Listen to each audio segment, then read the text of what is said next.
Hi, beautiful gardeners. Welcome back to Sydney's Desert Garden.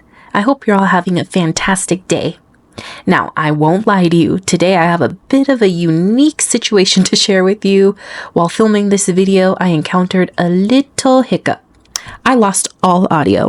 And by I lost all the audio, I mean, I didn't turn the mic on, so that certainly helps. But don't worry, I'm here to walk you through everything that happened. So in today's video, I was super excited to share with you my top 5 favorite heat-tolerant flowers that are easy to grow from seed in your garden. Living in the beautiful but challenging Sonoran Desert of Arizona, I found these flowers to not only survive, but thrive in our hot and dry climate. I also do some planting of some of the flowers off this very list. First up, we have marigolds. These bright and cheerful flowers are a staple in my garden. They come in various shades of yellow, orange, and red, and they bloom all summer long. Marigolds are pretty resilient and they can handle the intense heat and full sun in our desert climate as long as you keep them watered. Plus, they also have the added benefit of deterring pests, making them a great companion plant to stick anywhere you have some extra space. Next on my list are zinnias. These flowers are a burst of color and come in almost every shade you can imagine. Zinnias are perfect for adding a pop of color to your garden beds or containers, as well as attracting butterflies. They love the heat and they are somewhat drought tolerant, which is essential for our hot summers. Just make sure to deadhead them regularly to encourage continuous blooming. Now let's talk about cosmos. These delicate daisy-like flowers are not only beautiful, but also very easy to grow. Cosmos thrive in hot, dry conditions and can tolerate poor soil, making them perfect for our desert gardens. They attract pollinators like bees and butterflies, which is always a plus, and I just love their airy and whimsical look in the garden or in arrangements. Who doesn't love sunflowers? These towering beauties are a must-have in pretty much any garden. Sunflowers are incredibly heat tolerant and can grow in almost any soil type. They come in various sizes, from dwarf varieties to giant ones that can reach 12 feet plus. Sunflowers are not only stunning, but they can also provide seeds that you can harvest and enjoy, or you can leave them to the wildlife. Now in my garden, I am dealing with some pests, mainly those little goldfinch birds that look beautiful with the green belly. Yeah, they like to eat my sunflower leaves and leave them all tattered up, but I still love them. Last but not least, we have Gomphrena. This is also known as globe amaranth, and these unique clover-like flowers are incredibly tough and can withstand the hottest of days.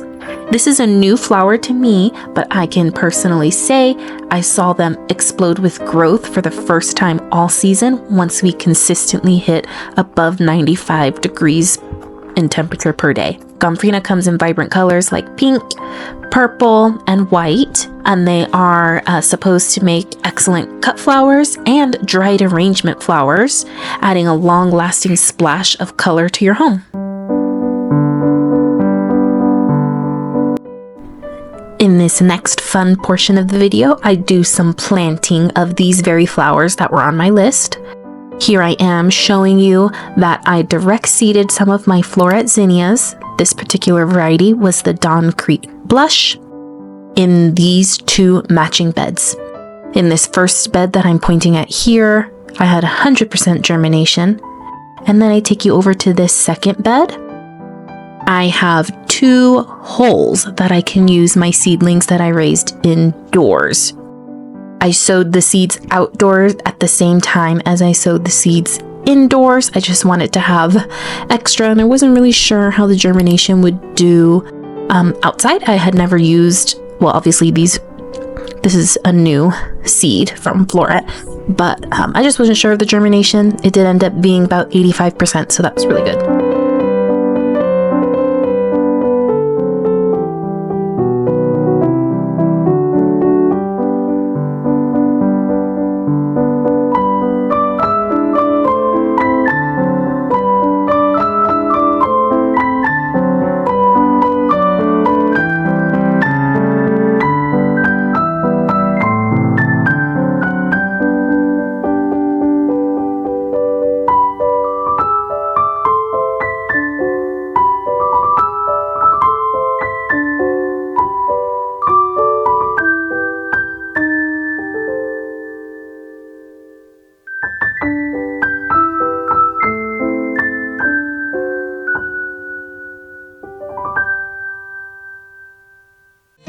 In these 1x3 beds back here that I built for flowers, I had my ranunculus and daffodils in for the spring, and now I am planting them up for summer. On either side in the front there, I have the whirlwind blue scavola or fanflower. I bought them on clearance, so that's why they're looking a little bit rough, and I'm hoping to bring them back to health, but I can happily say they are already improving, so seems good to go. In the middle, I have a salvia. It was just kind of like a generic salvia off of the Lowe's rack. It didn't really have much detail information on that. And then in the back, I have a sunflower of some kind. I don't remember, but probably the dwarf teddy bear. The zinnias I'm planting back here are Floret again, and this variety is Victorian Wedding. I also had to be careful when digging to dodge my daffodil bulbs in there, and I'm happy to report that I did not hit any.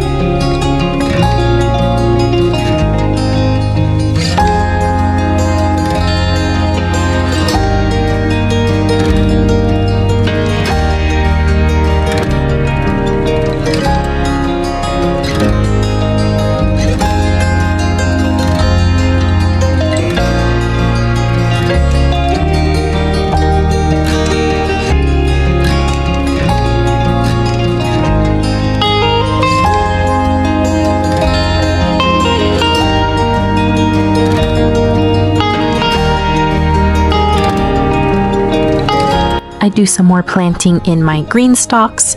A couple of weeks ago, I had come through and cut plants off at the base. So here I am with the shovel, kind of fighting with those residual roots and taking it off if there's still kind of too much. The reason I cut it off at the base was because they were brassicas and things with really intense roots like that, and pulling them out straight would have just been really hard without taking the full thing apart. I end up planting some more zinnias, Benary's Giant, Salmon Rose, and the Queenie Lime Red zinnias. I also planted various cosmos back here, like the Double Click Blend, which would be white, pink, and cranberry, depending on which ones come up from the packet, as well as just the regular Cosmos Sensation, which is another blend, so probably looking at white, pink, maybe purple, if I'm remembering from the seed packet.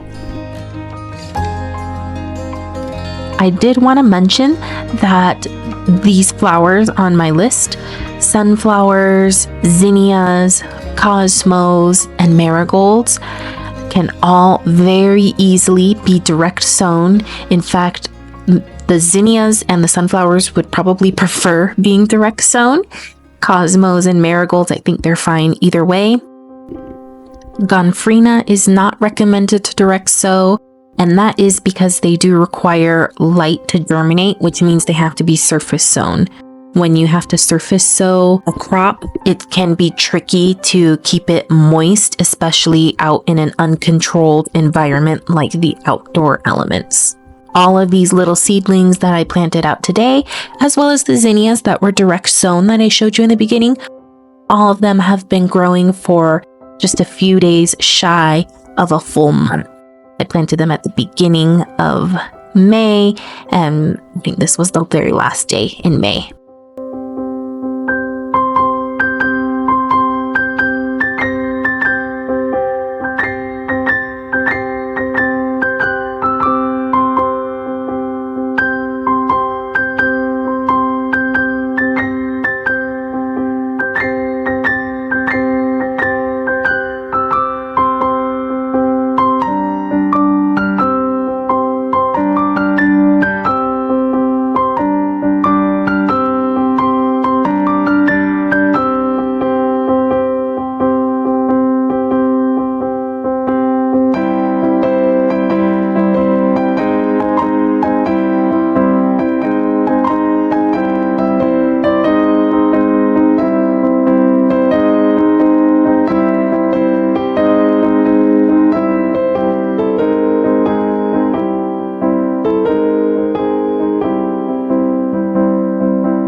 Thank you so much for joining me today in exploring some of my favorite heat-tolerant flowers. I hope you found some inspiration for your own garden, especially if you're gardening in a hot and dry climate like I am here. I'd love to hear from you. Drop a comment below and let me know which heat-tolerant flowers are your favorite, or if you have any questions about gardening in this type of climate.